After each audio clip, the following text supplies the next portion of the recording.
चलिए आज बात करते हैं हम लोग सेल बायोलॉजी सेल का। और साथ में इसमें जो हम लोग टॉपिक पढ़ेंगे सेल थ्योरी, और इससे related what ever the question, जो क्वेश्चन ऑलरेडी पूछ चुका है आइदर नीट में या in the examination of the Nepal, जैसे पहले MOE BPKIS का एग्ज़ाम होता था, उस सब में जो पूछा हुआ है उस पर भी हम लोग हाईलाइट करेंगे। Is it clear? चलिए स्वागत करते हैं आप सबका आपके अपने चैनल नेप एजुकेशन पे, और मैं अभय कुमार मिश्रा। ओके, सो आज पहले पढ़ें और साथ में क्वेश्चन को भी देखें किस टाइप का क्वेश्चन आता है। Okay, so now you can see, सबसे पहले हम लोग सेल के बारे में ऑलरेडी वी नो दैट ये है, दिस इज द, बड़ा सिंपली हम लोग डिफाइन कर लेते हैं, structural and functional unit of the life. Cell को अगर डिफाइन करने कहा जाता है तो बड़ा सिंपली हम लोग एक लाइन में इसका डिफिनेशन दे देते हैं, it is the structural and functional unit of the life. इसलिए कहा जाता है स्ट्रक्चरल यूनिट, जो कि पूरे बॉडी का हम लोग का जो भी स्ट्रक्चर है या किसी भी ऑर्गन्स का आप जो भी स्ट्रक्चर देखते हैं, that structure is going to be the determined by the, word determined होता है बाय द सेल, इसीलिए इसको स्ट्रक्चरल यूनिट भी कहते हैं। और साथ में इसको फंक्शनल यूनिट कहा गया because whatever the functions we are doing, जो कि सेल थ्योरी हम लोग पढ़ेंगे, वह सेलुलर लेवल पे ही होता है, that is the on the cellular level, and that's why it has given the name functional unit. Okay, चलिए इसके बाद हम लोग देते हैं इसका जो ब्रांच है, एक बराबर बात करते हैं cytology. Cytology we are saying ये branch of biology which deals about structure, एकदम ध्यान दीजिएगा इस पे, ये सिर्फ structure of cells and its component के बारे में स्टडी करते हैं। साइटोलॉजी में हम लोग सिर्फ स्ट्रक्चर ऑफ द सेल और उसके कंपोनेंट का, ना ही उसका फंक्शन, ना ही उसका disorder, nothing, we are doing the study only about its structure और उसके कंपोनेंट का स्ट्रक्चर को। यस, उसी ब्रांच ऑफ बायोलॉजी का नाम दिया गया साइटोलॉजी। ये साइटोलॉजी टर्म्स जो है, दिस साइटोलॉजी बड़ा हाईलाइट कर दिया हम इसको, this is the given by the Hertwig. Hertwig इसको टर्म्स को क्वाइंट किए थे, that is the cytology. Is it clear? Now if you are going to be there, इसके बाद हम लोग आते हैं, एक टर्म्स हम लोग बराबर सेल में पढ़ते हैं, वह है सेल बायोलॉजी।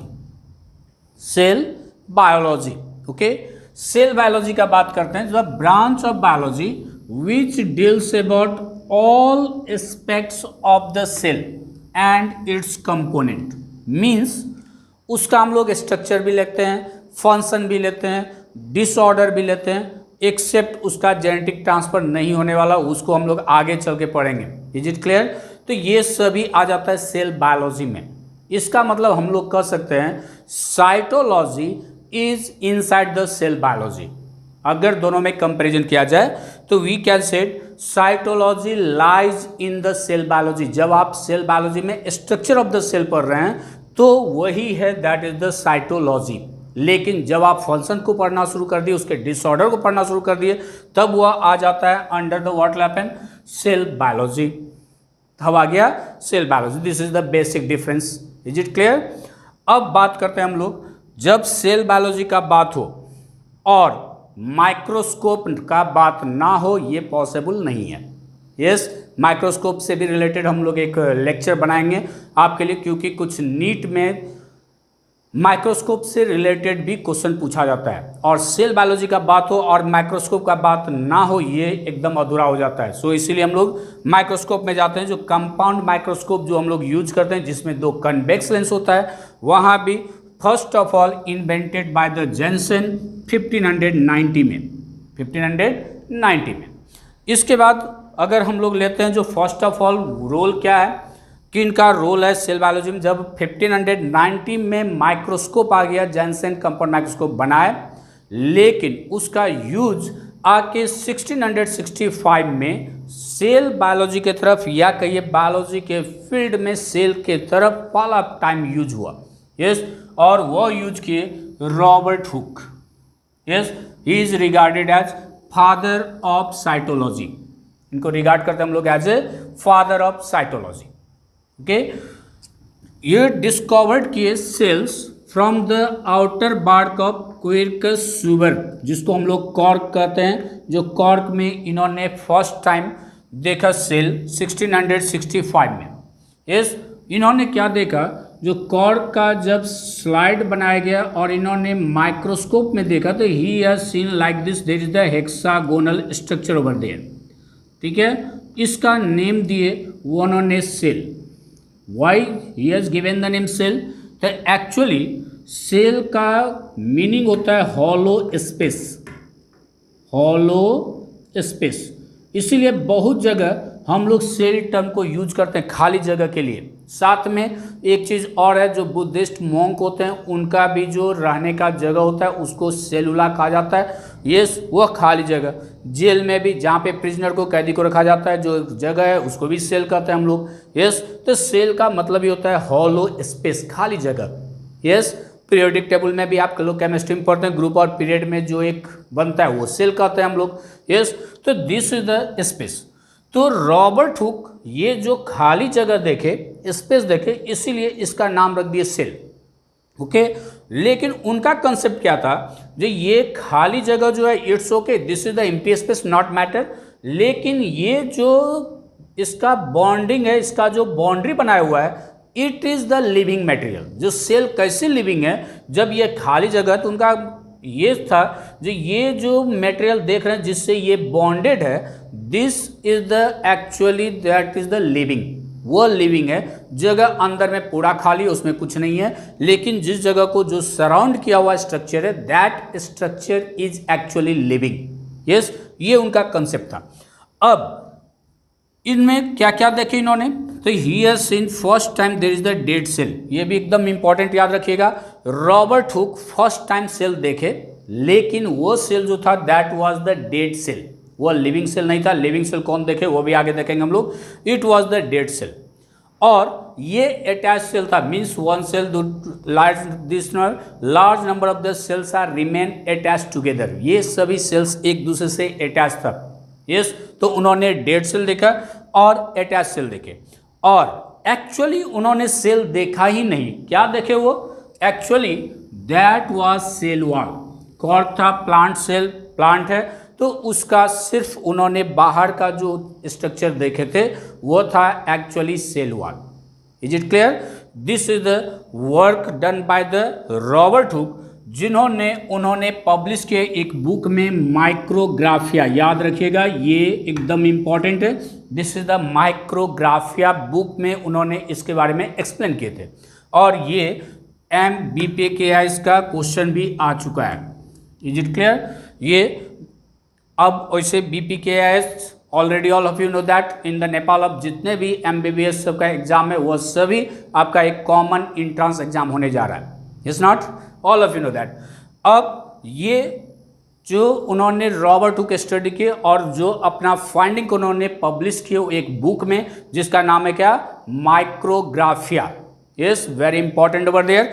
अभी तक का अगर हम बात करें तो क्या आप अपने ब्रेन में एकदम बिठा के रख सकते हैं, जो रॉबर्ट हुक फर्स्ट टाइम जो सेल देखे, actually that was the dead cell, and it was not the cell observe by him, he observe the word cell wall. Cell wall देखे, और उसके बारे में जो उन्होंने एक्सप्लेन किए, वह एक्सप्लेन किया जो खाली जगह था उसके बारे में नहीं, लेकिन जो बाहर को उन्होंने मेम्ब्रेन देखा, जो सेल वॉल देखे, उसको उन्होंने लिविंग मटेरियल कहा। Is it clear? और the book written by him is regarded as a that is the known by the name of the word micrographia. Is it clear? समझ में आ रहा है? अगर समझ रहे हैं, समझ में आ रहा है, just you like over there, share कीजिए, और if you are the first time on this channel subscribe कीजिए। आपको बायोलॉजी और MAT से रिलेटेड यहाँ वीडियो बराबर मिलता रहेगा। यस, कोशिश रहता है जो each and every day you should get the one videos, लेकिन अभी जो लॉकडाउन का प्रॉब्लम चल रहा है, 17 का ये प्रॉब्लम है। चलिए, another is the Anton von Leeuwenhoek, another scientist. इनको हम लोग फादर ऑफ माइक्रोस्कोपी कहते हैं। यस, माइक्रोबायोलॉजी में बहुत ही ज़्यादा वर्क था इनका, and first time he has observe the bacteria, जिसका इन्होंने पहले नाम दिए थे एनिमलक्यूली। इन्होंने बैक्टीरिया को फर्स्ट टाइम ऑब्जर्व किए और इसका नाम दिए animalcules. Is it clear? So यहाँ पे क्या था उनका, हम लोग को उधर से नहीं जाना है, फादर ऑफ माइक्रोस्कोपी कहते हैं, डिस्कवर्ड द लिविंग सेल, याद रखिएगा। डेड सेल रॉबर्ट हुक देखे थे, yes, dead cell Robert Hooke, लेकिन फर्स्ट टाइम जब लिविंग सेल का बात आता है तो it has been observe by the Leeuwenhoek, ये yes.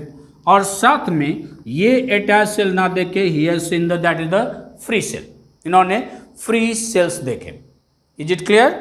After that now if you see modern cytology, याद कीजिए, तुरंत मैंने आपको बताया सेल बायोलॉजी का मतलब है स्ट्रक्चर का, फंक्शन का, डिसऑर्डर का, सबका स्टडी करना है एक्सेप्ट उसका जेनेटिक मटेरियल मीन्स हेरिडिटी का, ठीक है। अगर हेरिडिटी को आप इंक्लूड कर लेते हैं जिसको साइटोजेनेटिक्स कहते हैं, तब उसी को हम लोग नाम देते हैं मॉडर्न साइटोलॉजी, मॉडर्न साइटोलॉजी। ये साइटोलॉजी टर्म यानी साइटोजेनेटिक्स टर्म जो है it is coined by the H J. Muller, yes, और इनको हम लोग C.P. स्वैनसन को इनको रिगार्ड करते हैं as a father of the modern cytology, इनको हम लोग रिगार्ड करते हैं as a father of modern cytology. Is it clear? Now next we can see, अब आते हम लोग सेल थ्योरी की तरफ। बड़ा इंटरेस्टिंग चीज है, बहुत ही बेसिक कंसेप्ट है सेल बायोलॉजी का, cell theory all of you know that, लेकिन इससे भी बहुत सारा क्वेश्चन बनता है।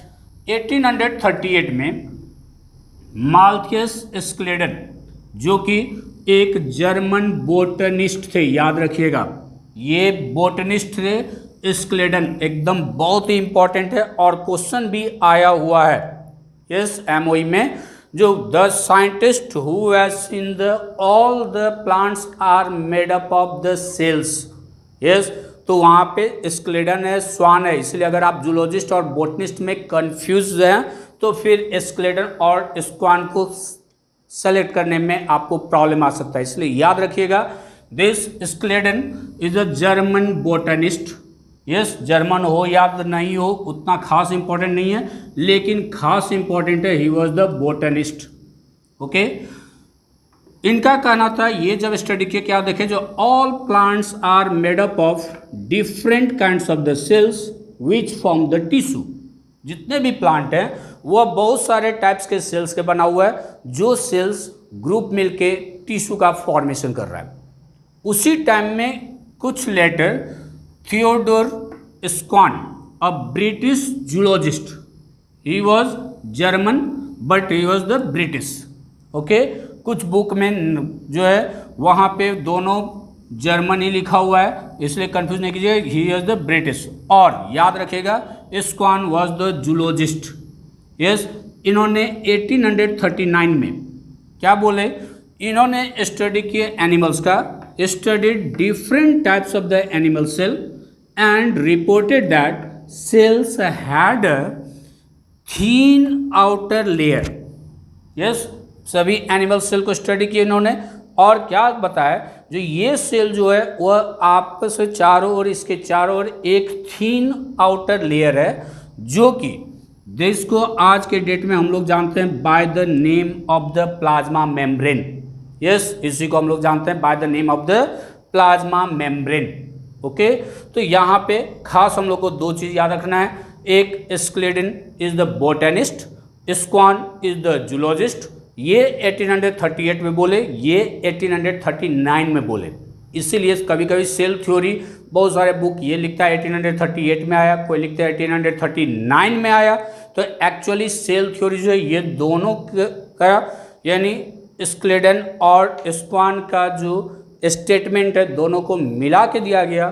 तो मेरा व्यू कहिएगा तो I will say it will be the from the 1839। So अगर ऑप्शन में 1838 और 1839 हो तो it will be the better to select the 1839, क्योंकि 1838 में सिर्फ स्क्लेटन ने प्लांट के बारे में स्टडी किए, एनिमल्स के बारे में कोई कंक्लूजन नहीं आया था। ओके, आफ्टर दैट इन्होंने एक चीज़ और बताया। क्या बताया? इन्होंने बताया जो आज के डेट में हम लोग लेते हैं, जो presence of cell wall is a unique character of the plant cell. ये सेल वॉल जो है ये यूनिक कैरेक्टर है किसका? प्लांट सेल का, not in the animal cell. ये एनिमल सेल में नहीं मिलता है, प्लांट सेल का एक यूनिक कैरेक्टर है जो उसके पास presence of the cell wall होता है. It is explained by the Schwann. Is it clear? Zoologist. He proposed का मतलब स्क्वान क्या प्रपोज किए? हाइपोथेसिस. क्या? जो the bodies of animals and plants, क्योंकि तब तक वहाँ पे स्केलेटन का आ चुका था, दोनों को मिला के इन्होंने प्रपोज किए composed of cells and the product of cell. अभी तक बात हो रहा था सेल्स का ओनली, जबकि स्क्वान आए तो उसमें एक स्टेटमेंट जोड़े और वह जोड़े क्या? Products of cell. लेकिन यहाँ पे सेल थ्योरी कंप्लीट नहीं हुआ, ये सेल थ्योरी इनकम्प्लीट ही था. ओके, तब कंप्लीट कैसे हुआ? बहुत ही इंटरेस्टिंग एक स्टेटमेंट है जिससे क्वेश्चन भी आया हुआ है. इस रुडोल्फ बर्चॉ 1855 में, बहुत सारे डिफरेंस है, 1838, 1839. उसके बाद नियर अबाउट आफ्टर 16 ईयर्स बर्चॉ एक स्टेटमेंट दिए थे, ओमनी सेलुला ई सेलुला. यस, एकदम याद रखिएगा, नीट में भी ये पूछा हुआ क्वेश्चन है और हम लोग के तरफ यानी नेपाल में भी ये पूछा हुआ क्वेश्चन है. Okay, so omnis cellula E cellula, this is the statement given by the Virchow. अभी तक जो सेल थ्योरी में जो पॉइंट आया था वह सेल थ्योरी को कंप्लीट नहीं कर रहा था, क्योंकि सेल आएगा कैसे, कहाँ से आया, उस चीज़ का एक्सप्लेनेशन वहाँ नहीं था. और इसका एक्सप्लेनेशन इन्होंने क्या देखा? He explain the cells divide and new cells are formed from pre existing cell. जो सेल पहले से ही है वह सेल डिवाइड होके, ये डिवाइड होता है जो आप लोग जानते हैं, सेल डिवीजन, माइटोसिस और मियोसिस, और न्यू सेल्स का, डॉटर सेल्स का फॉर्मेशन करता है. ओके, तो ये स्टेटमेंट बर्चॉ उस सेल थ्योरी में जोड़े, तब जाके एक सेल थ्योरी कंप्लीट बना. नहीं तो इनके स्टेटमेंट आने से पहले सेल थ्योरी इनकम्प्लीट ही था. Is it clear? So Virchow क्या बोले? अब जो cells arise from the pre-existing cell, या कहिए cells divide and new cells are formed from the what? Preexisting cells. इसको हम लोग ये भी कहते हैं cells derived from the preexisting cell. जो पहले से सेल है उसी से सेल डिराइव्ड होता है. Is it clear? Now the hypothesis of the Schleiden and Schwann is modified. उसके बाद ये स्टेटमेंट के बाद मॉडिफाइड हुआ, give the cell theory in final shape. तब फाइनल शेप में आया सेल थ्योरी. क्या आया फाइनल शेप में? क्या क्या बोला? तो सेल थ्योरी का स्टेटमेंट था जो all living organisms are composed of cells and product of cells. जो कि प्रोडक्ट ऑफ सेल, इसको जोड़े, ये एक स्टेटमेंट आ गया. बर्चॉ उसमें जोड़ दिए क्या? जो cells, all cells arise from pre existing cell. जितना भी सेल्स है वह प्री एग्जिस्टिंग सेल से ही डिराइव्ड होता है, from the pre existing cells. Is it clear? समझ में आ रहा है सबको? यस. तो लाइक बनता है, शेयर भी बनता है और subscribe. If you are the new on the this channel, first time देख रहे हैं तो सब्सक्राइब कीजिए. You can get the this type of the concept here. इसके बाद सेल थ्योरी में समय चलते गया, नॉलेज होते गया, हम लोग का सेल के बारे में बहुत कुछ जानने लगे, और तब जाके मॉडर्न सेल थ्योरी में बहुत सारे पॉइंट को इंक्लूड करने का कोशिश किया गया. ओके, तो बहुत सारा पॉइंट आ गया सेल थ्योरी में. कुछ पॉइंट को हम लोग यहाँ पे अब हाईलाइट कर रहे हैं, जो मॉडर्न सेल थ्योरी जिसको कहते हैं हम लोग. ठीक है, इसमें कहता है क्या? All living organisms are made of cells and their products. ये तो वही सेल थ्योरी का बात है. All cells are fundamentally similar in their chemical composition and metabolic activities. जितना भी सेल है, चाहे वह प्लांट का हो या एनिमल का हो, फंडामेंटली अगर हम लोग केमिकल देखें तो वह केमिकली सभी सिमिलर है. वही कार्बन, वही हाइड्रोजन, वही ऑक्सीजन, वही नाइट्रोजन, वही कार्बोहाइड्रेट, वही प्रोटीन, वही फैट, लिपिड, उसी का बनता है. Is it clear? सो ये कहता है केमिकली सब सिमिलर है. और मेटाबॉलिक एक्टिविटीज भी सेल के अंदर जो आप पढ़ते हैं, Krebs cycle, glycolysis, whatever there process is going on, जितना भी है, transcription, translation, near about all metabolic activities are similar. जो भी केमिकल रिएक्शंस होता है वह सभी सेल्स में सेम होता है. नेक्स्ट कहता है क्या? A cell is the structural and functional unit of all, and छुटा हुआ यहाँ पे, sorry for that one, and एक जोड़ लेंगे यहाँ, and functional unit of the all living organisms. सभी लिविंग ऑर्गेनिजम्स का ये स्ट्रक्चरल एंड फंक्शनल यूनिट है, जो कि हम लोग शुरू में ही डिफिनीशन में ही पढ़े सेल को, इसी को हम लोग डिफिनीशन में लाते हैं। नेक्स्ट कहता है all cells arise from pre-existing cell, all cells arise from pre-existing cell। ये statement neither of the skeleton nor of the swan, ये स्टेटमेंट था रुडोल्फ बर्चो का, जो कि आपको बताया, और याद रखिएगा ओमनिस सेलुला ई सेलुला। ओके, नाउ नेक्स्ट कहता है क्या, the functions of an organism as a whole are the yes outcome of the activities and interaction of the cells constituting the body of that organism। yes means क्या कहता है, functions of an organism, हम लोग जो भी function करते हैं या जो भी ऑर्गेनिज्म फंक्शन करता है वह होल सभी फंक्शन क्या है, आउटकम है किसका, वह activities and interactions of the cells constituting the body of that organism.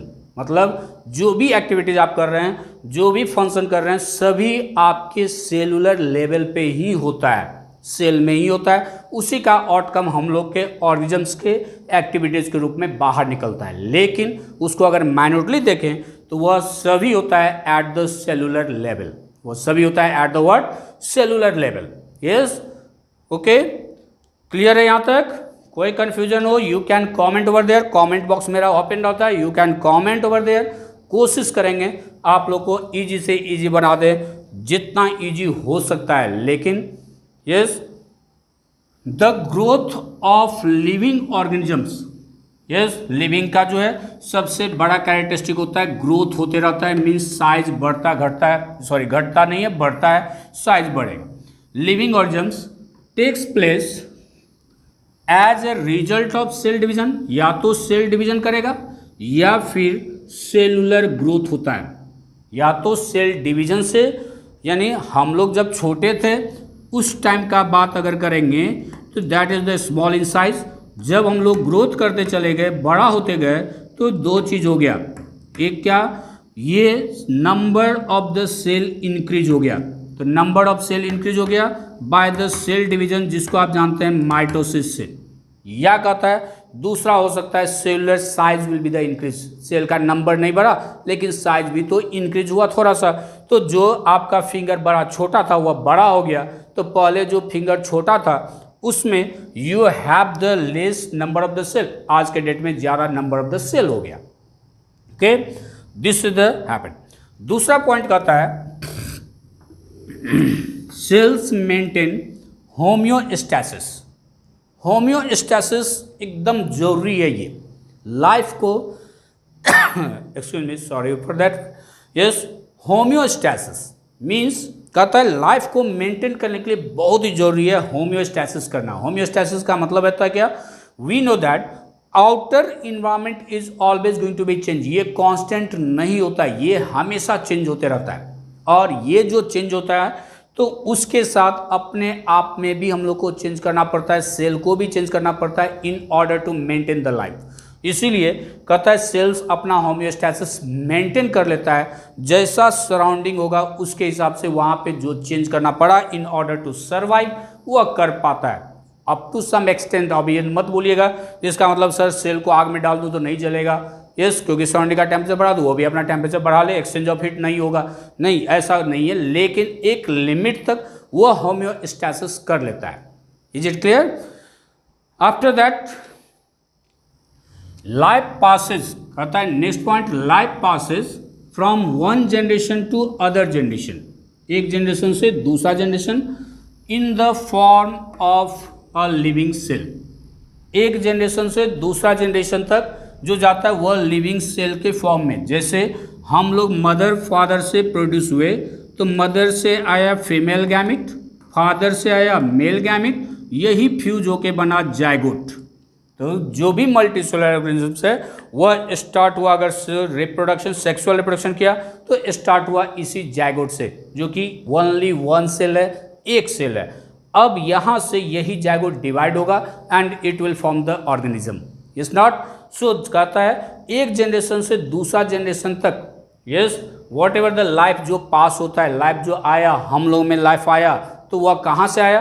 तो मेरे मदर के फीमेल गैमिट, मेरे फादर के मेल गैमिट, दोनों फ्यूज करके जाइगोट बनाए और वही जाइगोट से फिर हम बने, यहीं से लाइफ ट्रांसफर हुआ। तो कहता है ये जो होता है लिविंग सेल, क्योंकि जाइगोट जो था that was the living cell. Yes, is it clear? इसके बाद कहता है a cell is a hereditary unit that transfer the characters, transfer करता है characters from one generation to other. अब मेरे पास जो भी कैरेक्टर आया, यस, क्या कैरेक्टर आया, मदर फादर का और कोई कैरेक्टर आया हो या न आया हो, एक कैरेक्टर सबको आया, वह क्या, जो mother and father is the human beings, I am also human beings, you are also human beings. हो सकता है बाय नेचर कुछ भी हो, नहीं, मम्मी पापा बच्चे में बोलते रहते हैं गधा हो गया, बेवकूफ़ हो गया, that is the another matter. Behave से जो भी हो, लेकिन स्ट्रक्चर से वो लोग भी ह्यूमन बींग्स हैं, मैं भी एक ह्यूमन बींग्स ही हूँ। इतना कैरेक्टर तो जरूर आया। ये कैरेक्टर कहाँ से आया, कैसे आया? तो कहता है वह ट्रांसफर हुआ from the generation that is the one generation to other as a hereditary unit. मतलब सेल के अंदर न्यूक्लियस में जो हम लोग जानते हैं there is the presence of the chromosome, gene होता है, डीएनए होता है, वहीं से ट्रांसफर हुआ यहाँ तक, तो वह सेल में ही होता है। और ये जाइगोट जो एक सिंगल सेल है वहाँ पे क्रोमोजोम आया और वहाँ से फिर ये ट्रांसफर हो गया मेरे पूरे बॉडी में और वही कैरेक्टर लाए। Is it clear? सो कहता है ये जो सेल है वह hereditary unit that transfer the character from one generation to other. Is it clear? Next if you are talking, अब जो मैं आपको बताया था वह आ गया क्वेश्चन, जो बताया आपको पढ़ाते जाएंगे और साथ में उससे रिलेटेड जो क्वेश्चन कभी पूछा हुआ है उसको भी लेंगे। प्रीवियस क्वेश्चन देखें, अभी तुरंत आप लोग को बताया the concept of omnicellular e cellular regarding cell division was first proposed by, ये पहले प्रोपोज किए थे। एक और चीज़ याद रखिएगा, ओमनीसेलुलर ई सेलुलर, ये जो है इसको हम लोग थ्योरी ऑफ सेल लीनेज भी कहते हैं, थ्योरी ऑफ सेल लीनेज। और this one has been NEET 2019 में भी पूछा हुआ है और MOE 2059 BS। Is it clear? Confuse मत कीजिएगा, ये AD में है, ये BS में है। ओके, तो नीट 2019 में भी पूछा हुआ है, MOE में भी सेम क्वेश्चन हैज बीन। तो ये थ्योरी ऑफ सेल लीनेज या ओमनिस सेलुलर ई सेलुलर, ऑप्शन है Aristotle, Rudolf Virchow, yes, Theodor Schwann and Schleiden. और now you can say which one. I think all of you are agree, yes, that is the option B is the right, Rudolf Virchow. Yes, not? Okay, I think next question फिर देखते हैं। एक और आया था, name of Schleiden and Schwann are associated with, NEET में 1993 का question है ये। Yes, protoplasm as the basis of the life, या सेल थ्योरी, या थ्योरी ऑफ सेल लिनेज, जो अभी तुरंत बताया आपको, theory of cell lineage, nucleus function as a control centre of the cell. तो all of you know that Schleiden and Schwann अभी तुरंत हम लोग पढ़े, इनका नेम रिलेटेड है किससे? सेल थ्योरी से। ये है सेल थ्योरी। लेकिन अब कुछ सेल थ्योरी में ऑब्जेक्शन भी है। All of you know that biology is the science of exception, बिना एक्सेप्शन का तो बायोलॉजी हो ही नहीं सकता। Yes not? चलिए कुछ हम लोग objections to the cell theory पढ़ते हैं। क्या ऑब्जेक्शन, क्या एक्सेप्शन केस है? जो सबसे इंपॉर्टेंट कहता है all living organisms don't follow the statement as proposed by the cell theory, some of them are as follows. कुछ को हम लोग यहाँ बात करते हैं, क्या? Virus is non cellular organism, virus organism है, जबकि सेल थ्योरी क्या कहता है? जितने भी ऑर्गेनिजम्स हैं all of them are consist of the cell, वह सभी सेल का ही बनता है। लेकिन वायरस को हम लोग कहते हैं नॉन सेलुलर है, बहुत बात करते हैं link between the living and non living है ये। यस, ये जो है virus is the obligate parasite है, लेकिन ये रिप्रोडक्शन करता है तो ये तो लिविंग है। इसमें DNA या RNA होता है, उसके चारों ओर देयर इज द कैप्सिड होता है और पूरे ह्यूमन काइंड को तो बर्बाद करने के लिए अकेला परेशान कर देता है एक छोटा सा वायरस कोरोना। आज के डेट में हम लोग को सबको घर में बंद कर दिया। It's not so this is the happen. कहता है ये सेल का बना हुआ नहीं है, जबकि ये भी लाइफ है, ऑर्गेनिज्म है ये, but it is not the consist of the cell. ये सेल का बना हुआ नहीं है। ओके तो ये सेल थ्योरी को नहीं फॉलो करता है। और अगर आपको और भी हम बताने जा रहे हैं, लेकिन अगर एक पॉइंट सेलेक्ट करना होगा तो एक्चुअली यही है सबसे strong point in the objection of the cell theory. Okay इसको आप अगर ऑप्शन में ये आता है जो सेल थ्योरी का ऑब्जेक्शन कहाँ है, तो this is the can be selected. दूसरा बात करते हैं हम लोग। दूसरा कहता है क्या, many organisms are multinucleated. बहुत सारा ऑर्गेनिजम्स है जो मल्टी न्यूक्लिएटेड है, या तो वह बॉडी सेल एक ही सेल है या सेल में डिफ्रेंशिएट नहीं है, उसके अंदर बहुत सारा न्यूक्लियस है। यस वो न्यूक्लियस हो सकता है, न्यूक्लियस बार बार कैरियोकाइनेसिस करके एक ही सेल में बहुत सारा न्यूक्लियस बन गया। यस जिसको हम लोग इस कंडीशन को, एक ही सेल में अगर बहुत सारे न्यूक्लियस होते हैं तो इसको हम लोग कहते हैं सिंसाइटिज्म। याद रखिएगा, अगर एक ही ऑर्गेनिज्म में बहुत सारे सेल हो तो इसको हम लोग कहते हैं सिंसाइटिज्म।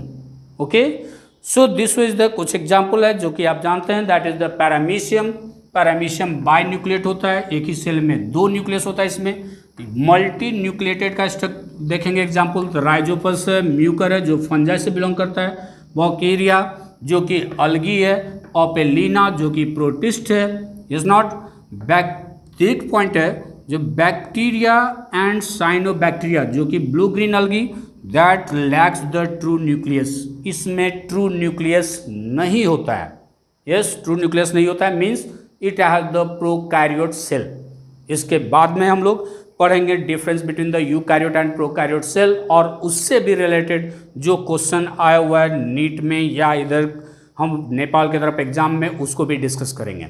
यस नॉट नेक्स्ट अगर हम लोग इससे रिलेटेड एक क्वेश्चन देखें, प्रीवियस क्वेश्चन जो कि नीट 1993 में आया हुआ है।